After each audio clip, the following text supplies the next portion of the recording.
2003 might be the most important year in the history of French publisher Ubisoft. Alongside the multi-platform release of Xbox super hit Splinter Cell and the return of their mascot Rayman, the publisher would drop 3 titles that would shape their identity in the years following. The first was Prince of Persia: Sands of Time, a fully fledged reboot of Jordan Mechner's PC classic that would provide the basis for Ubi's foundational franchise Assassin's Creed. The second was Beyond Good and Evil, the magnum opus of Rayman designer Michel Ancel, and their first truly prestige release. Although a commercial failure, its world, characters and concept have endured so long that the publisher remains committed to a sequel, even 16 years after it was announced. Finally, Ubisoft Paris would adapt the cult Belgian graphic novel 13 into a first-person shooter of the same name. Initially a flop, it would eventually become a cult object to the extent of being remade in 2020. Its cel-shaded rendering and comic book approach is the title's lasting legacy, inspiring Ubisoft to take similar artistic approaches to familiar genre fare, like their 2D platformer reboot of Rayman and subsequent Ubi Art series.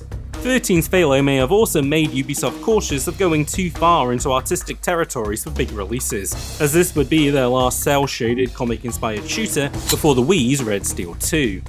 I don't like 13 as a whole, but particular elements of it have stuck with me since. The slick presentation of its conspiracy-laden story, GoldenEye-inspired set pieces, and its stacked cast of voice talent, including the X-Files' David Coveney and Mayor Quahog Adam West. Those idiots still haven't found a way to fix this station.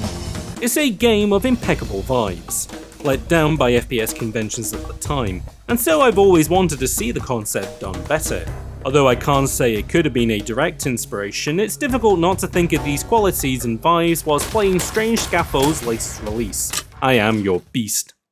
Set in a world of Cold War-era espionage, starring a one-man army protagonist with a supernatural predilection for killing, I Am Your Beast feels ripped from the same Bond Desiné inspirations as Ubisoft's title. There's a wry US skeptic vein to its writing, and a graphic violence the big 2 comic publishers usually avoid.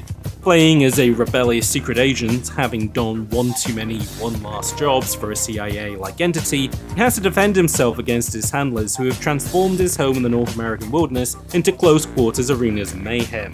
With its first-person shooting rendered in a striking cel-shaded aesthetic and dripping with similar comic book flair, I Am Your Beast isn't a spiritual successor to 13, but a new recipe that borrows some ingredients. It's a dish modern Ubisoft couldn't make because it can't appeal to the largest audience possible, and so it's fortunate Strange Scaffold have taken on that creative spirit to make something that I absolutely adore.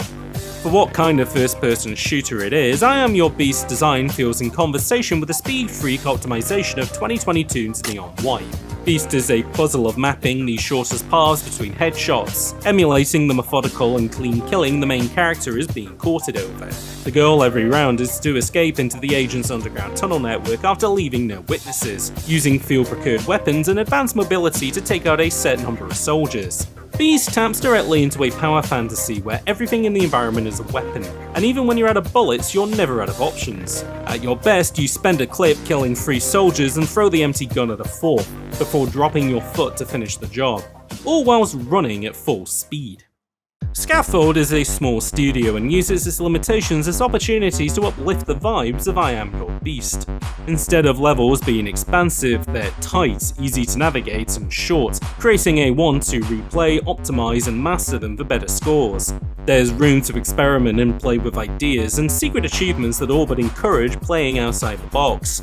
Its visual style isn't just cool to look at, but being set in white Spartan wilderness gives every encounter high contrast legibility. Like Super Hot, you never lose track of targets and opportunities. And what ties these killing floors together is an impeccable presentation that goes further than Ubisoft's comic book emulation. Instead of story beats playing out in cutscenes or static images, it's audio drama, punctuated by kinetic typography. Spending their limited budgets wisely, the voice cast of I Am Your Beast is locked into the source material, and how text animates their performances is exceptional. Your playable avatar delivers lines with the same precision as his kills, leaving foes on the battlefield and other end of the line scrambling. During these cutscenes, it feels almost like you're wiretapping clandestine phone lines, privy to an entire world we're usually removed from, and it creates a driving interest for the rest of the game. That creative juice that feels all but gone from AAA creators looking for safe hits is alive and well in Scaffold's I Am Your Beast. While this demo is short and the expected final game won't be much longer, it supports the adage that games should be as long as they need to be, free of padding and artificial inflation. The game's focus on hitting high scores will give it more longevity than multi-hours long campaigns and battle passes possibly could. Instead, the team is focused on making a completely cohesive experience, the kind that used to come from big publishers looking to prove themselves. Spending their money wisely, Strange Scaffold aren't looking to emulate an existing experience in a lesser fashion, but instead cut out their own take on the first-person shooter. It has me all the more interested to check out their reimagining of Max Payne-era new weird shooting in last year's El Paso Elsewhere, and of course, whatever bright ideas are coming next.